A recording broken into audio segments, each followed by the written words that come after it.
Welcome in, everybody, to the 49ers podcast. I'm your host, Matt Daniel, as always, joined by my co-host, John Gallagher. John, how are we doing today? I'm doing very well. It is the week of NFL football. How are you doing? I could not be more excited. It is NFL Eve. Tomorrow we have NFL football. It's not Niners, but we're one step closer. We're one step closer, exactly. To righteousness. So the 49ers are taking on the Lions. We will break down that. But before we do that, make sure to follow us on Twitter. Our outs are on the screen. And subscribe to our YouTube, youtube.com/the 49ers podcast. And you can also catch us on Apple Podcasts as well. Let's get into the news and the notes. First things first, 49ers signed Josh Norman, cornerback, and they waive Dante Johnson. No surprise there. That's just a weekly thing. I don't delete that from the show sheet. I just waived, re-signed. It's one of the things that are going to happen. He's going to get waived or re-signed. So, how do you like the Josh Norman signing? It's fine. It doesn't really excite me. It shows that there is a concern at depth for cornerback. So it just lets me know that, and I don't have there's not a ton of upside with this player for me. Not anymore. It's he's just a little past the prime there. So it just indicates that we need cornerback depth, and I'm not that thrilled on this player. That's my take on this.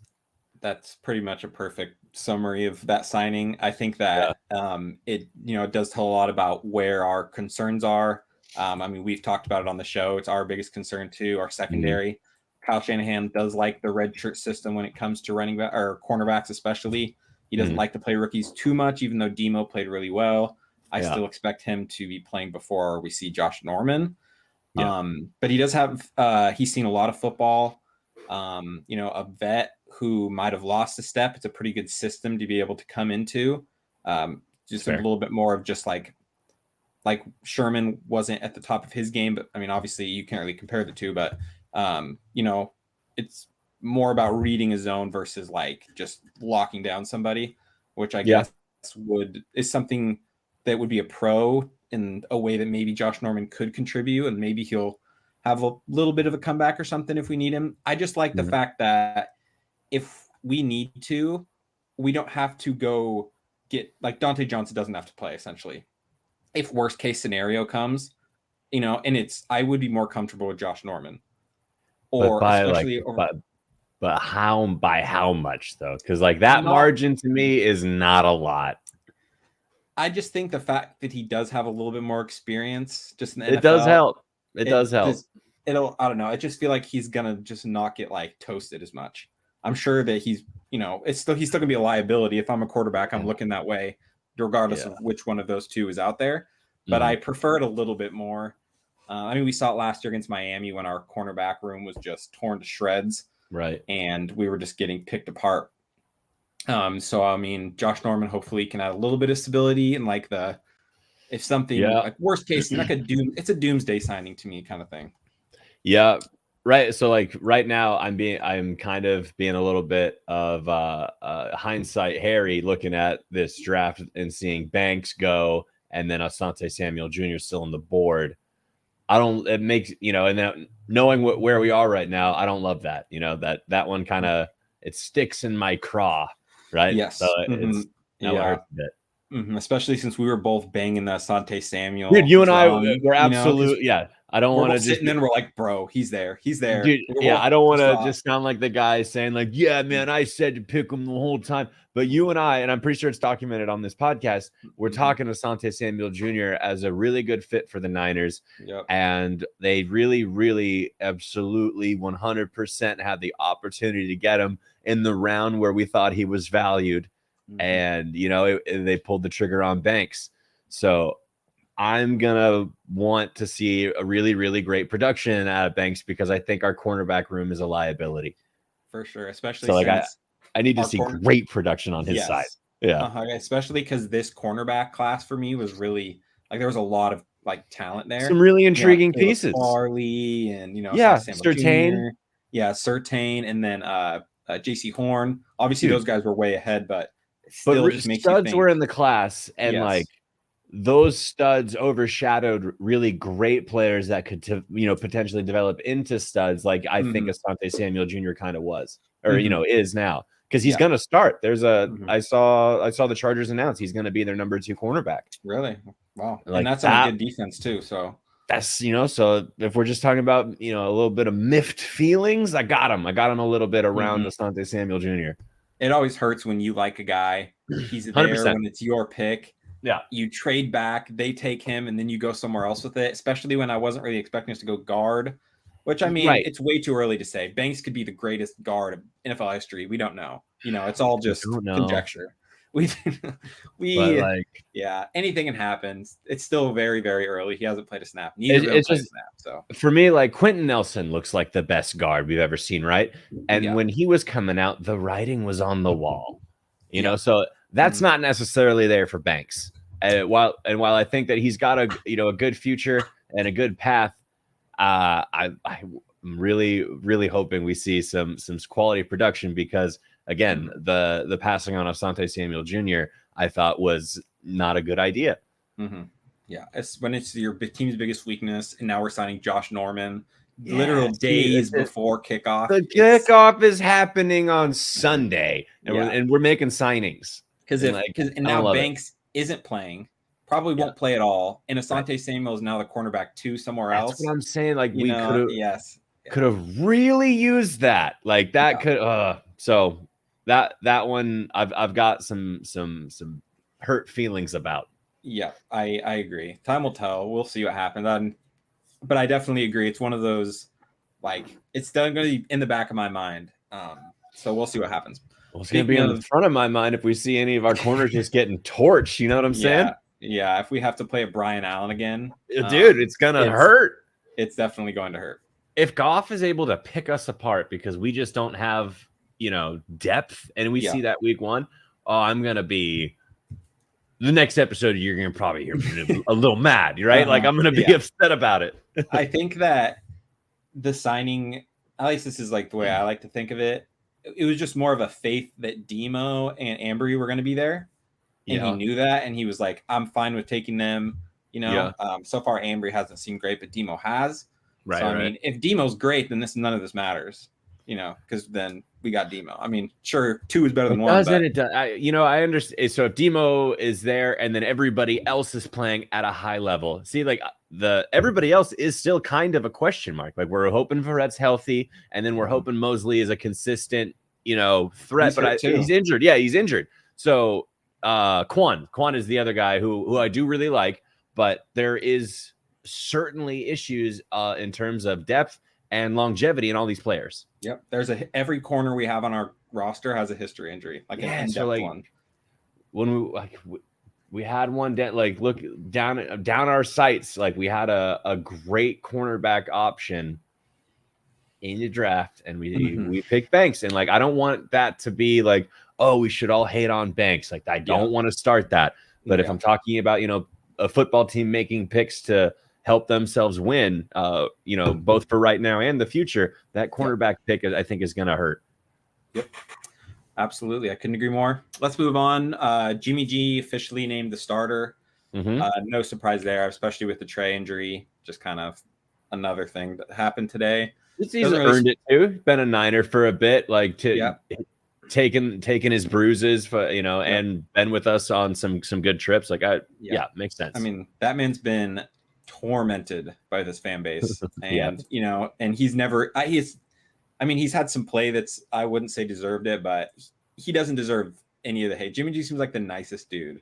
Seems very nice. It's hard to not feel bad for him a little bit. But speaking of Jimmy, he was named a captain along with Kittle, Mostert, Trent Williams, Jimmy Ward, Eric Armstead, and Fred Warner. Mike McGlinchey was not renamed a starter, which is kind of like the most interesting part. It's kind of Jimmy Ward swap with McGlinch. Yeah, and then Mostert as well. So any of those surprise you at all, or is that kind of Jimmy Ward's probably the biggest surprise for me? Yeah, I would say, that Ward's got the longevity. Same with Armstead. Yeah. That's just more, that seems kind of like a longevity pick. That, they've been on the team forever. So maybe they've earned that. I wouldn't be surprised, though, thought he doesn't seem too like an outspoken kind of guy, so maybe his like player voted. Yeah, But I would just imagine that like after week 1, week 2, it's just unanimous decision. Yeah, okay, Bose is captain. Like he's going to be wrecking. yeah, If he's healthy, yeah, his play is going to speak for itself, and then it's going to be undeniable. He'll probably be a captain very soon. Yeah, I agree. I think eventually his play is just going to be like you just have to give it to him eventually. Yeah. All right, so let's get into the game breakdown. First things first, 49ers playing at Detroit at 10 a.m. Pacific Standard Time on Fox. The 49ers are 7.5-point favorites. That's pretty big week 1 odds. Over under 45 with a Vegas projected score of 49ers 26, Lions 18. How are you feeling about those odds? Are you pounding one side or the other? Do you think it's going to be a bigger blowout, less of a blowout? I don't think it'll be like a college blowout just because the NFL games don't necessarily go that way very often. So I do expect it to be one-sided. The Niners should come out and beat them very, it should be. Yeah, exactly. My only concern is our injury history. And week 1, we're going up against the team that is prided on biting kneecaps.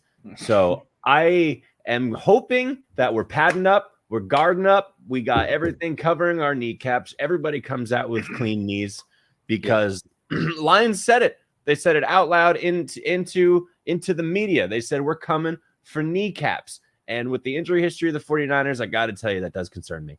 Yeah, with the glass knees that we have in our locker room, that is not something you want to hear. I'm hoping that we can just establish the run early, take over this game quickly, and then we can just kind of like, okay, now we don't have to. I mean, obviously, floor to the ground at all times, but in a safe I want way. all of our knees coming back with us. I don't need them taking Yeah. any bites out of our kneecaps like they said they were gonna. Is the quote a bite, or is that just your little? I think they said we're gonna take a bite out of kneecaps, and we're also taking kneecaps. They were fixated on kneecaps and taking them. And while everybody else might want to laugh about that, I know that the 49ers have an injury history that deeply concerns me. So I'm not ready to laugh about it yet. Week 2, when we're presenting a healthy roster, I'll laugh about it. Yeah, for sure. Nothing is taken for granted in the NFL. Right. So 7.5. If I'm betting in odds on this game, I'm taking the under, I think, or the over. I'm taking the Niners more than 7. So I think they're going to. I mean, it should be more than one possession game. Yeah. If they don't, then like there's something that happened that should not have. Because if everything's going the way that it should, and we should be running the ball like it should be an unstoppable force essentially. And anything like short of that I'm going to be a little concerned because every sign points to Raheem Mostert having 250 yards and 3 touchdowns. Like that's how the game should go. More so probably like Trey Sermon and Raheem Mostert both are split. Like maybe they have 80 yards apiece and 2 touchdowns and 1 touchdown between, I don't know who gets 2 and who gets 1, but like that feels a little more likely in what they do. For Mostert to post those kinds of numbers, that means no rotation. That means they're not rotate. That means Mostert's the guy in the whole time and they're feeding him. And that's just not typically how they do it. Do you think that, I know because like Kyle always says like hot hand and that's how he likes to play things. Do you think that, we have such a deep roster, injuries are an issue. Do you think that he's going to kind of shy away from that and be like, okay, Mostert is torching these guys, but let's let Trey get it a little bit just so we're protecting our guy? Or do you think it's going to be still hot hand? He's hot, boom. He's hot, Trey. He's hot, Mostert. Even with hot hands with the Niners, they still rotate. Like and unless you're George Kittle, like the funneling of targets hasn't really existed for the other players. Yeah. I see a healthy dose of both. And I'm really not going to be surprised if we are in the red zone in Detroit and we see Trey Lance rush one in. Yeah. Like I think that there's a package, lined up for that. Oh yeah. We saw it. Both quarterbacks had a rushing touchdown last week. So obviously I don't expect that from Jimmy. But if we're at the 1 yard line, it should be Trey Lance in that game. There's no reason for Jimmy just because his massive body, his absolute cannon fit those things into windows. I mean, I even want if we're Trey at the Lance just 10, adds that versatility. Yeah, really inside the but 10, red inside zone the 10, in like general. like Trey Lance can like turn the corner on players like in ways Jimmy just couldn't do. So if there is some kind of read option and if it's not up the gut and like he has to go burn somebody on the corner, like Trey Lance has the athleticism to do that. For sure. And like our sort of like pause with Trey Lance is more of like, for me at least, it's more of just like a game management type thing. But if like it's in the red zone in the second quarter, he knows this offense well enough, and I think that it creates too much of a mismatch to not. Yeah, I'm taking away any pause that I may have had before. I've always been Trey, like that's been my guy. Mm-hmm.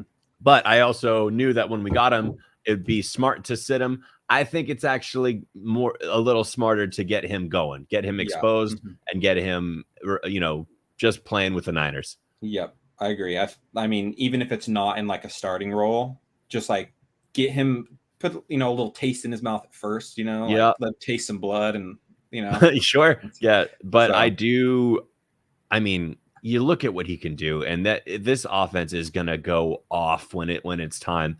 And I'm just hoping that transition does, happen sooner than later. Yeah. I understand we got Jimmy under some money. I understand Jimmy's still, a quality vet, but I'm talking about future of the franchise. I think Trey Lance is it, and I just want to see that going. For sure. And we're talking about, top 5 offense capabilities with Trey Lance in there, So, I mean, no 49ers fan out there should be even the slightest bit upset when it's Trey Lance season, because that means he's ready. Kyle acknowledges that he's ready and he's ready to take the reins of this offense. And then, we have somebody. Yeah. Then we got somebody with this athletic ability that is just off the chart.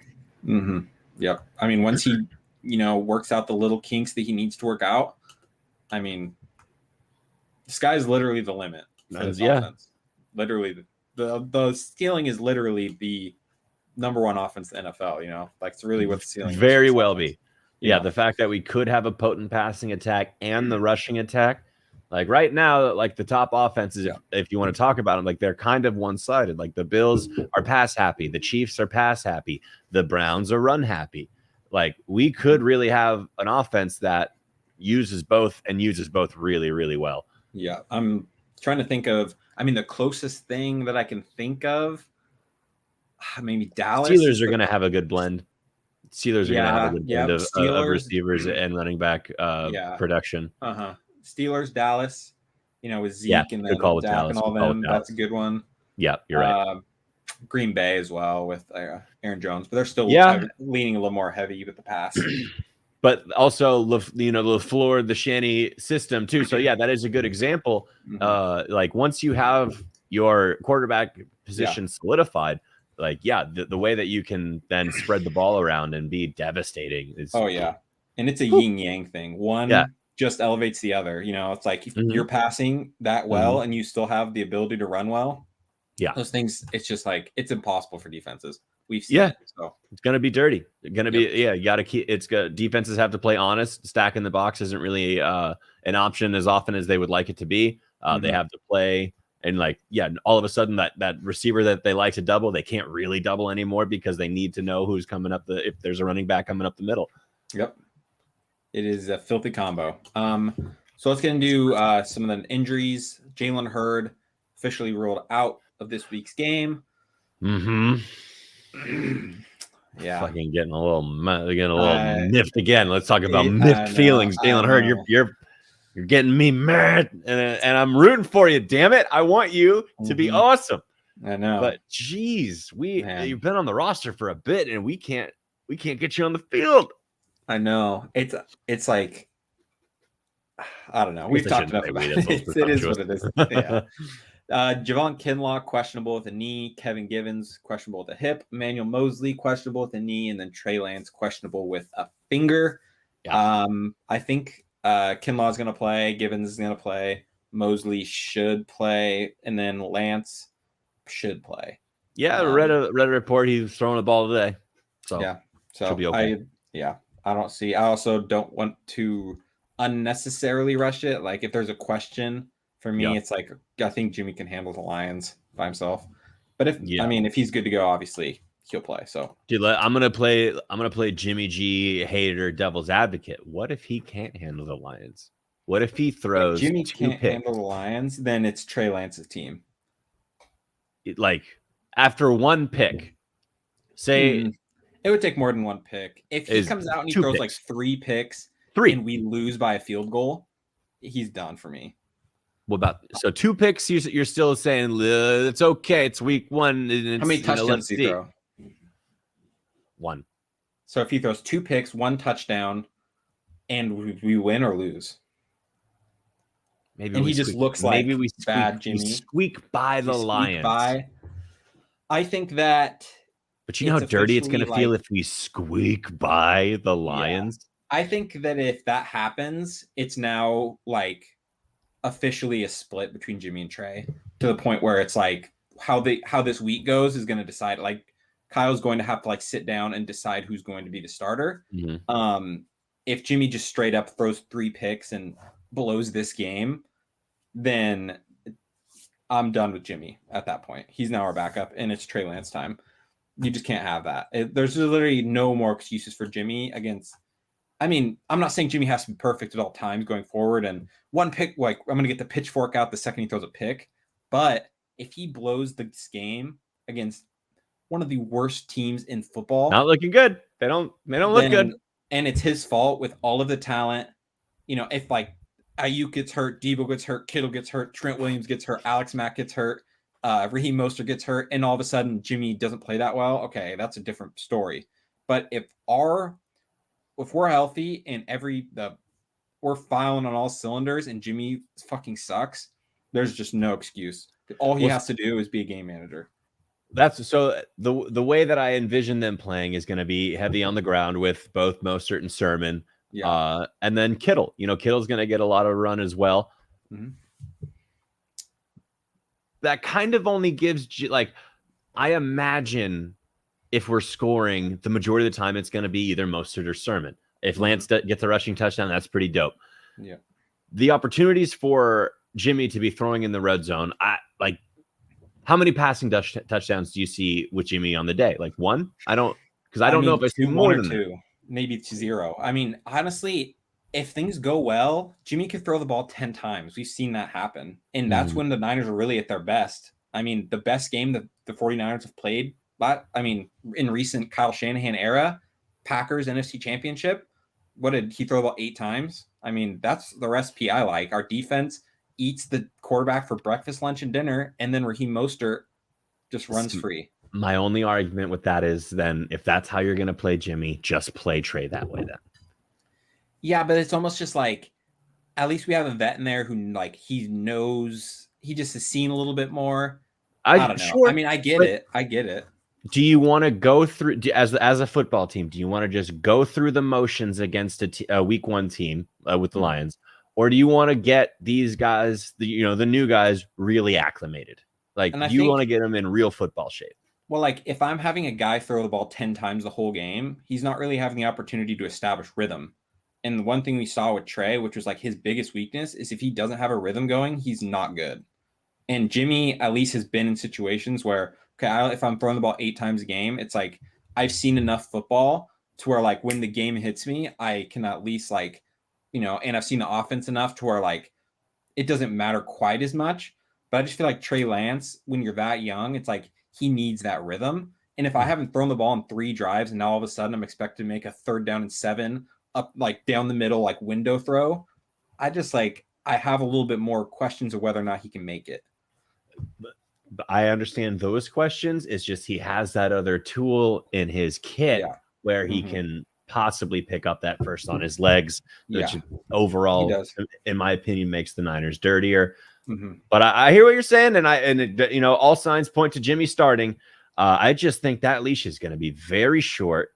I don't think it's going to be as short as Andy Dalton in Chicago. I don't think it's going to be that short. But I think that they are in a situation where, they are looking to make improvements. Yes, Andy Dalton's leash he shouldn't have a leash. I agree with that too. Nagy's hand should be on the back of his neck. That's essentially how long the leash should be. Just start Fields. Just start Fields. That situation, there's no reason the Andy Dalton. Yeah. Everyone like Justin Fields will start week 2. They play the Rams in LA. Andy Dalton is going to, it's like, it's going to be bad. Rough. So let's, now that we've talked about the Niners, do you have an official score prediction for the game?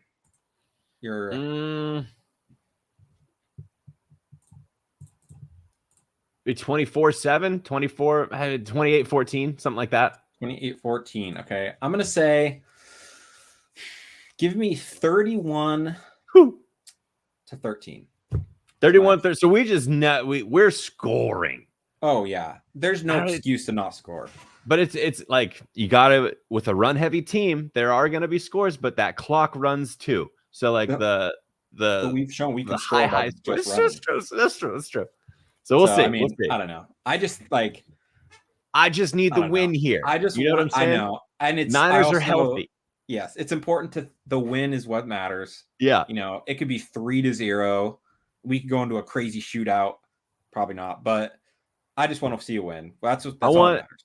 I want the Lions to come away hungry because they did not eat any of our kneecaps. Mm-hmm. Yes. You know what I'm saying? Yes. Kneecap deficiency for Lions. That's what I want.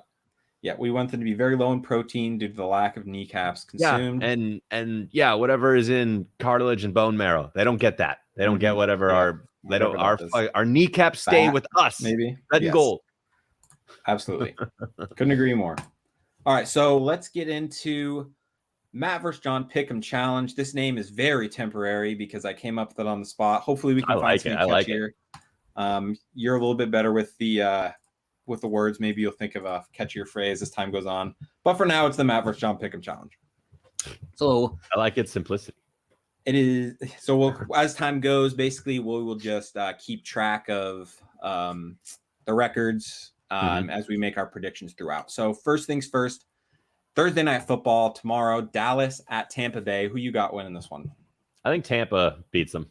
I think I agree. Tampa. All right, so Jackson at Houston. We'll just alternate who goes first. Jacksonville. Man, this one is tough. I mean, Jacksonville. That is not tough for me. I guess that's true. I forgot Watson's not playing. Yeah, Watson's not there. Yeah. There's no offense or defense in Houston. Urban Meyer's got a new challenge or a new chance to showcase. But James Robinson's good. Visca's still there. DJ Chark's gonna get throw. Like Trevor Lawrence is gonna have a field day, or he should, against Houston. Yeah. Seattle, Indy. Now that's a good one. This one could go. Yeah. Because Wentz is playing, Taylor's playing, right? Yep. I think Nelson is back healthy too. You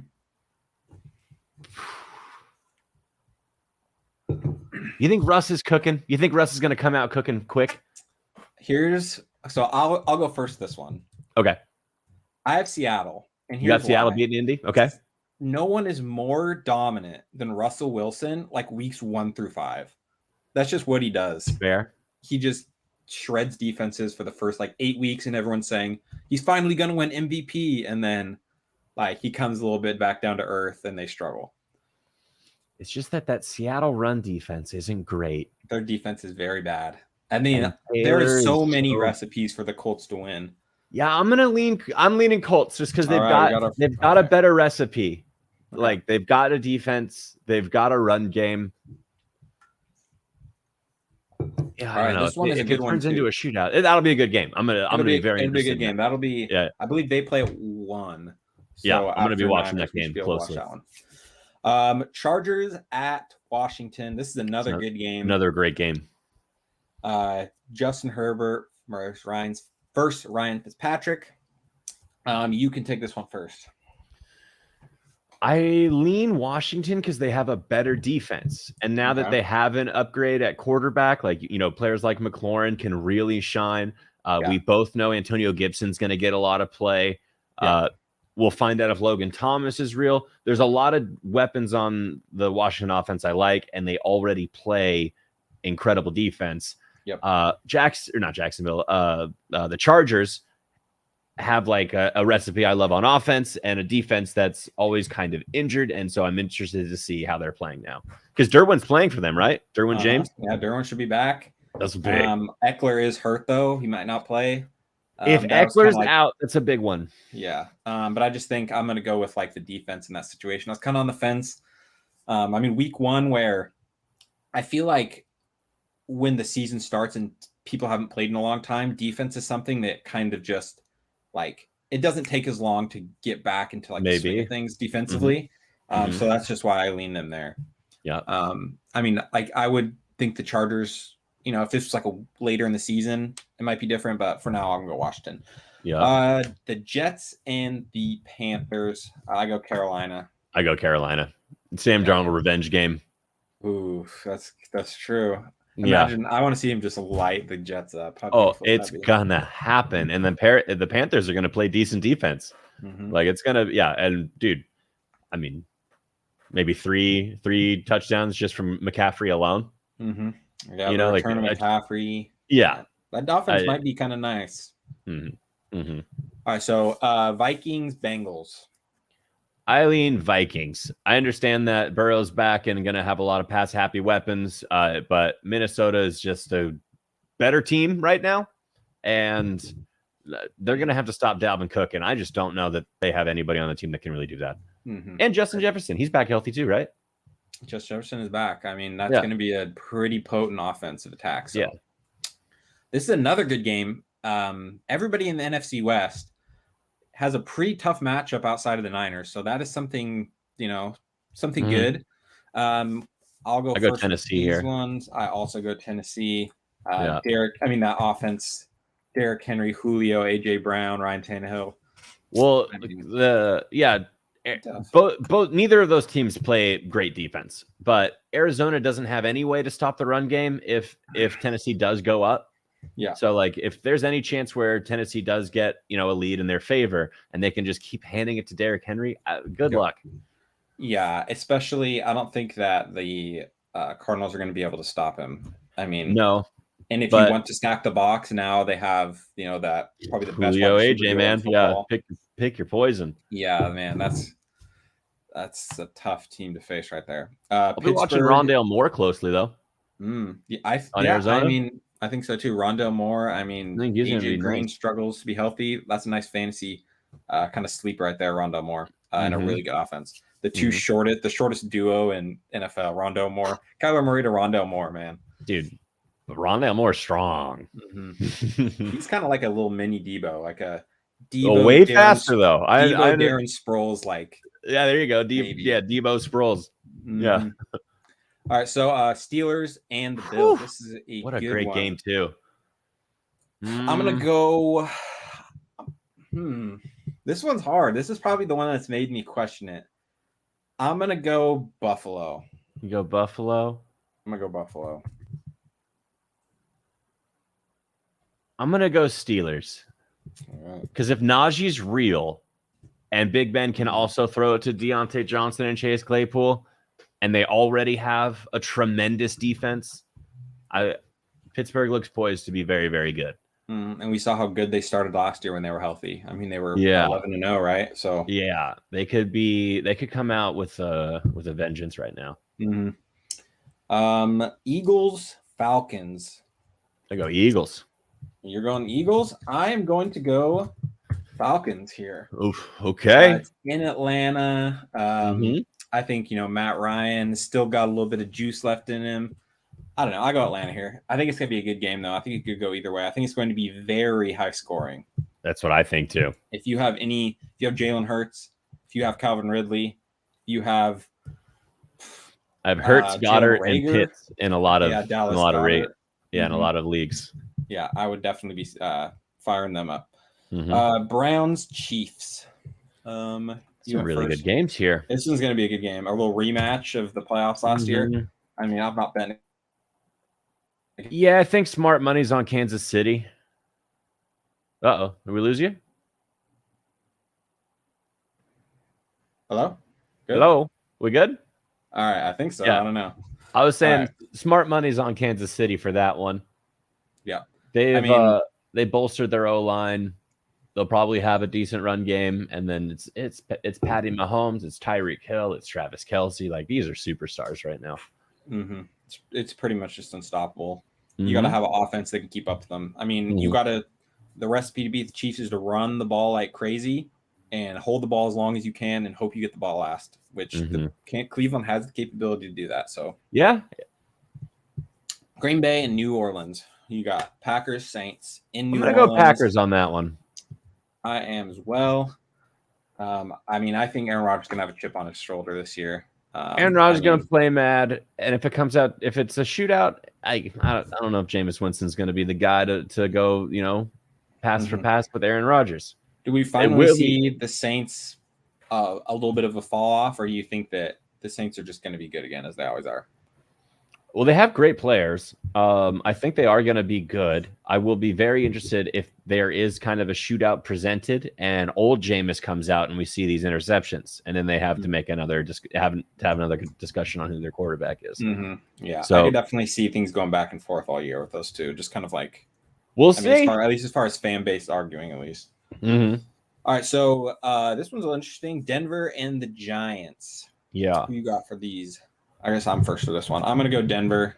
Just a little bit more weapons on offense. I mean, Saquon and defense too should play. Yeah, and their defense is good.